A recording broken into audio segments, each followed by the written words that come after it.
Imagine you're underground. Total darkness.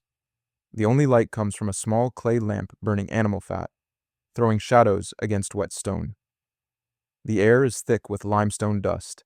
You've been swinging an iron pick for hours, days, weeks. Behind you, a passage so narrow that rubble has to be dragged out by hand, basket by basket, through hundreds of feet of rock. You don't know if you're going the right direction. You can't see the sun. You can't hear the city above you. All you know is that somewhere on the other side of this mountain, another team is digging toward you.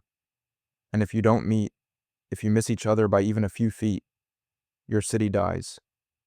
Because outside the walls, the most powerful army on earth is coming. They've already destroyed 46 towns. They've impaled prisoners on stakes. They've skinned rebel leaders alive and hung their flesh on city walls. And Jerusalem has one fatal weakness. Its only water source sits outside the walls, exposed, waiting to be captured. So you dig, axe against stone, hour after hour, until one day you hear something, faint, muffled, a voice, human, coming through the rock. The other team, 3 cubits away, maybe 9 feet of stone between you. You dig faster, they dig faster. And then, breakthrough. Axes meet, water rushes through, and Jerusalem's lifeline is complete. This isn't legend, this isn't metaphor. The tunnel is still there. You can walk through it today, the same passage, the same pick marks on the walls, the same spring water flowing around your legs that flowed 2,700 years ago. And the inscription the workers left behind, celebrating the moment they heard each other's voices through the rock. That's real too. It's sitting in a museum in Istanbul right now. This is the tunnel that saved Jerusalem. And everything about it, the construction, the siege, the survival, left evidence in the ground. Welcome to History Excavated. To understand why anyone would attempt something this insane, carving 1,750 feet through solid limestone with hand tools, you need to understand what was coming. The year is 701 BCE. The Neo-Assyrian Empire controls everything from Babylon to the Mediterranean. We're talking about 540,000 square miles of territory and an army that could field 500,000 men. This wasn't just the largest military force in the ancient world. It was the first professional army equipped entirely with iron weapons, chariots, cavalry, siege engineers, the works. But what made Assyria terrifying wasn't just size, it was policy. Assyrian kings didn't just conquer, they advertised what happened to people who resisted. Royal inscriptions brag about impaling prisoners on stakes outside city walls, flaying rebel leaders and displaying their skins. Mass amputations designed to create walking warnings. Survivors missing hands, ears, noses, sent home to show their neighbors what resistance cost. This wasn't ancient propaganda exaggerating for effect. We have the reliefs. We have the records. They wanted the world to know. 20 years before our story, the northern kingdom of Israel learned this firsthand. Samaria held out for 3 years. When it fell, the Assyrians deported over 27,000 people to the far edges of the empire. The 10 northern tribes scattered into history. An estimated 80,000 refugees fled south to Judah, crowding into Jerusalem, bringing eyewitness accounts of what Assyria did to cities that resisted. The message was clear. Judah was the last Israelite kingdom standing, and now Assyria was turning south. In 705 BCE, something unexpected happened. Sargon II, the Assyrian king who had crushed Israel, died in battle. First Assyrian king ever killed in combat. His body was never recovered. To the ancient world, this was a sign. Maybe Assyria wasn't invincible after all. King Hezekiah of Judah saw his chance. He stopped paying tribute. He joined a regional rebellion with Egypt and Babylon. He fortified Jerusalem, stockpiled supplies, and prepared for the inevitable response. It came in 701 BCE. Sennacherib, Sargon's son, marched west with the full weight of the empire. City after city fell. The Taylor Prism, an Assyrian record we'll come back to, lists the damage: 46 fortified cities captured, over 200,000 people deported, town after town erased. Then came Lachish, Lachish was Judah's second most important city, about 25 miles southwest of Jerusalem. It had massive walls, a fortified gate, and a garrison ready to fight. It didn't matter. We know exactly what happened there because Sennacherib was so proud of it. He carved the entire siege into stone reliefs and mounted them in his palace at Nineveh. Today, those reliefs fill an entire room at the British Museum, and they show everything. Assyrian soldiers building a massive siege ramp. Archaeologists found the actual ramp at the site, the only surviving Assyrian siege ramp in the entire Near East, made from roughly 3 million stones totaling 20,000 tons. The reliefs show 5 battering rams rolling up that ramp, archers and slingers unleashing volleys, defenders hurling torches and stones. And then the aftermath, prisoners stripped naked, impaled on stakes. Families marched into deportation. A king sitting on his throne, watching the whole thing. The inscription reads, Sennacherib, king of the world, king of Assyria, sat on a throne, and the booty of Lachish passed before him. Archaeologists at Tel Lachish found over 1,000 iron arrowheads embedded in the destruction layer. They found bone arrows too, meaning defenders ran out of iron and started improvising. They found a mass grave with approximately 1,500 skulls. Lachish fell, smoke rose on the horizon.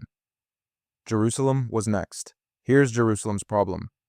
The city sits on a narrow ridge between two valleys, the Kidron to the east, the Hinnom to the south and west.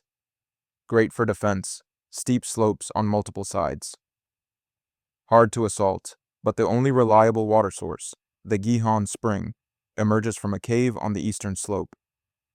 Outside the walls, in the Kidron Valley, completely exposed. The spring's name comes from the Hebrew word for gushing.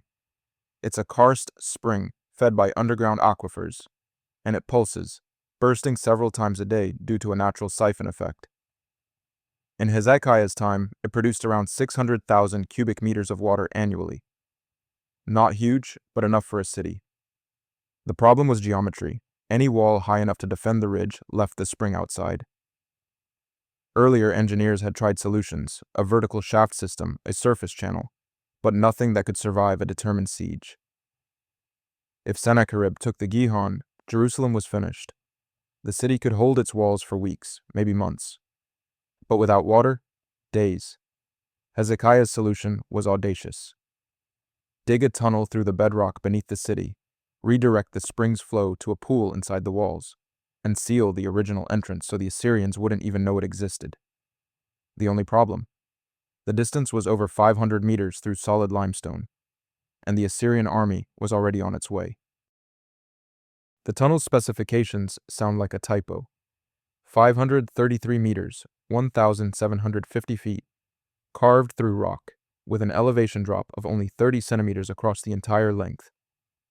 That's a 0.4% gradient achieved with no surveying equipment, no line of sight, no way to check your work except to finish and see if water flowed. The straight line distance between the spring and the pool was only 320 meters. The actual tunnel snakes and curves adding 40% to the route as workers followed natural fissures in the rock and avoided harder formations. 2 teams worked simultaneously. One started at the Gihon Spring on the north end. One started inside the city at what would become the Pool of Siloam. They dug toward each other. Think about what that means. No GPS, no radio, no communication except sound traveling through rock.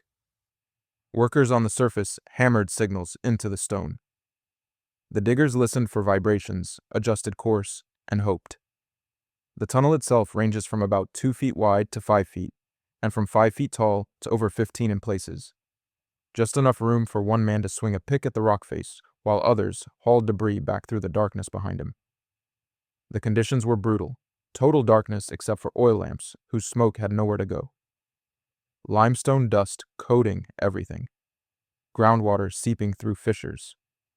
The temperature underground stays constant, around 63 degrees Fahrenheit, but the work generated heat, and the passage had no ventilation. Estimates suggest the project took between 2 and 4 years. Hezekiah had maybe that long, between his rebellion in 705 BCE and Sennacherib's arrival in 701. The margin for error was 0. We know exactly what happened when the teams met because the workers left a record, carved into the tunnel wall itself about 20 feet from the southern exit. The Siloam inscription is 6 lines of ancient Hebrew, carved into a prepared panel in the rock. It doesn't name the king. It doesn't praise God. It's a workman's inscription, a celebration of engineering, written by the people who did the digging. Here's what it says: the tunneling through. And this is the account of the tunneling. While the stonecutters were wielding their axes, each man toward his fellow, and while there were still 3 cubits to be cut through, the voice of a man could be heard calling to his fellow, for there was a crack in the rock on the right and on the left. And on the day of the tunneling through, the stonecutters struck each man toward his fellow, axe against axe. And the water flowed from the spring to the pool, 1,200 cubits. And the height of the rock above the heads of the stonecutters was 100 cubits. Read that again. The voice of a man could be heard calling to his fellow. After months or years of digging blind through a mountain, they heard each other through the rock. 9 feet of limestone between them, they struck toward the sound. Axe against axe, and broke through. You can still see the meeting point in the tunnel today. The pick marks change direction. There's an abrupt correction where one team adjusted course after hearing the other. The moment is frozen in stone. The tunnel was finished. The Gihon spring now fed a pool inside the walls. The original entrance was sealed, hidden, made to look like natural rock. When Sennacherib's army arrived, they surrounded a city with no visible water source. The psychological warfare began immediately. The Rabshakeh, Assyria's chief diplomat, stood outside the walls and delivered a speech designed to break morale, and he did it in Hebrew, not Aramaic. He wanted every citizen on the walls to understand. The speech is recorded in 2 Kings 18. It's masterful propaganda. Your alliance with Egypt is useless. They're a broken reed that will pierce your hand if you lean on it. Your God won't save you. Hezekiah tore down his altars and high places, so why would he help? No god of any nation has ever stopped Assyria.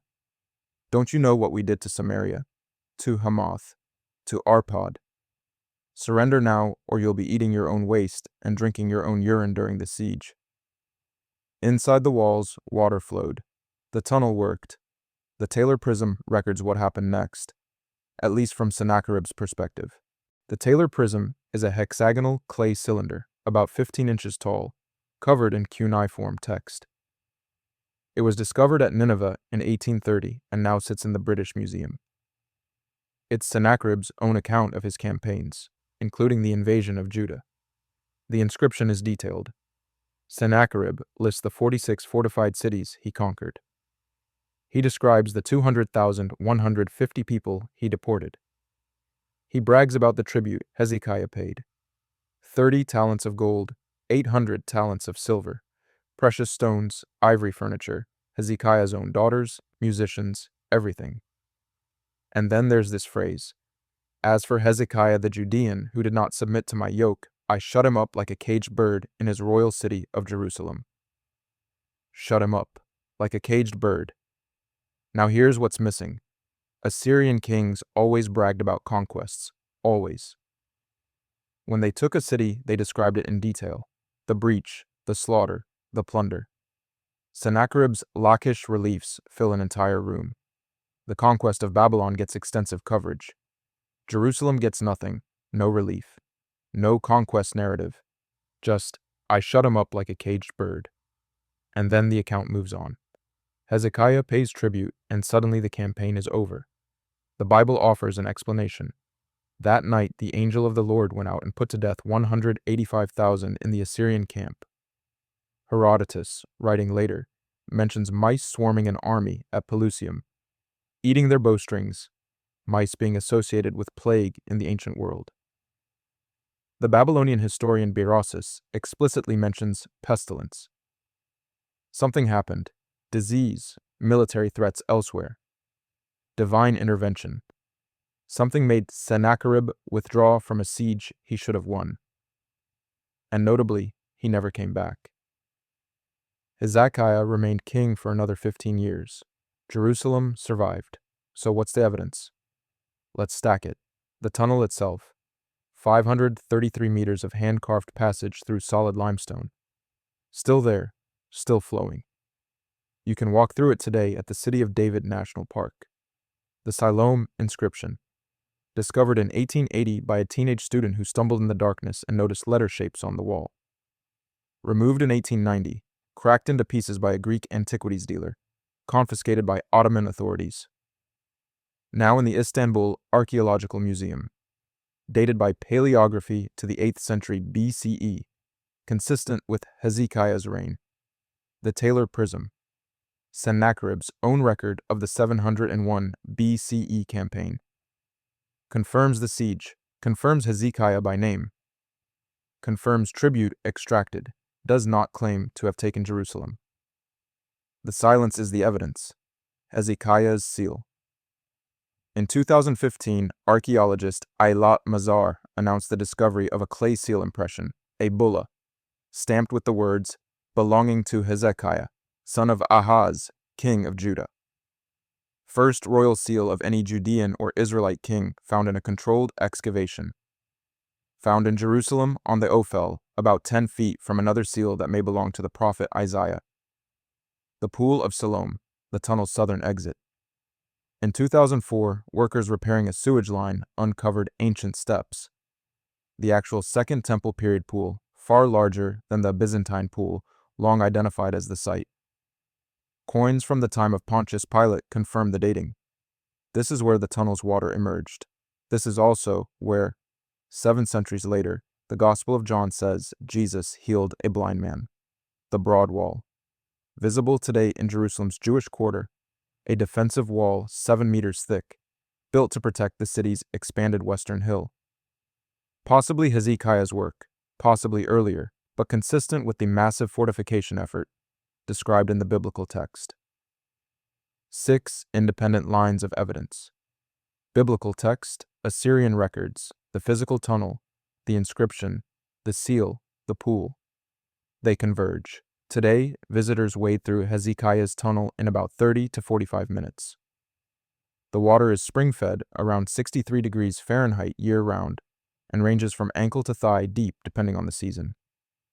The passage is dark, completely dark, without a flashlight. Narrow enough that you'll turn sideways in places, low enough that you'll crouch.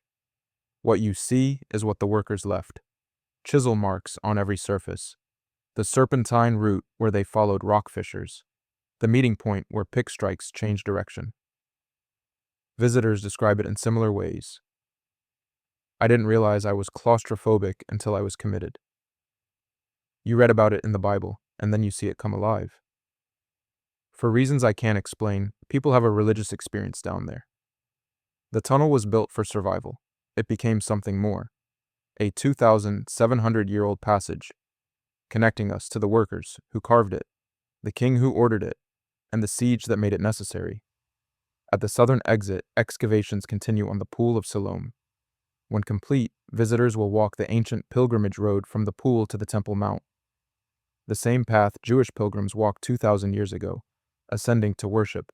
The evidence isn't behind glass. It's not in a footnote. You can touch it. You can wade through it. That's the thing about archaeology. Sometimes history leaves receipts, and sometimes those receipts are still underwater.